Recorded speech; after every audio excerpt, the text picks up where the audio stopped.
સુરેન્દ્રનગરના પાટડીમાં ભારે પવન ફૂંકાતા નુકસાન થયું છે।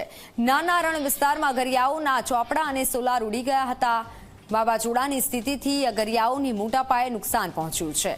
અગરિયાઓના મીઠામાં મોટા પ્રમાણમાં નુકસાન થયું છે। વાતાવરણમાં જે બદલાવ આવી રહ્યો છે જેના કારણે સરકાર પાસે સહાયની માંગ કરી છે। નુકસાન થતા સરકાર પાસે સહાયની માંગ કરવામાં આવી છે। અગરિયાઓને મોટા પાયે નુકસાન થયું છે। જે મીઠાનો જથ્થો હતો તેમાં પણ નુકસાન પહોંચ્યું છે।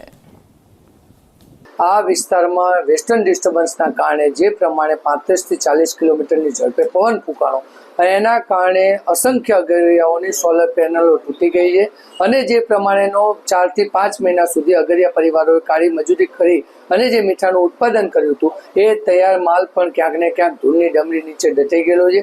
આ સ્થિતિનું નિર્માણ થયું છે ત્યારે હાલ પર તે અગરિયા પરિવારોને અને મીઠાના વેપારીઓને ખૂબ મોટું આર્થિક નુકસાન સહન કરવાનો સમય આવ્યો છે। આપના માધ્યમથી મારી સરકારશ્રી પાસે સ્પષ્ટપણે માંગણી છે કે ત્વરિત એક્શનથી કચ્છના નાના રણમાં અને ખાસ કરીને સુરેન્દ્રનગર જિલ્લામાં જેટલા પણ અગરિયાઓ મીઠાના ઉત્પાદન સાથે સંકળાયેલા છે એ તમામ અગરિયા પરિવારોનું એક સર્વે કરવામાં આવે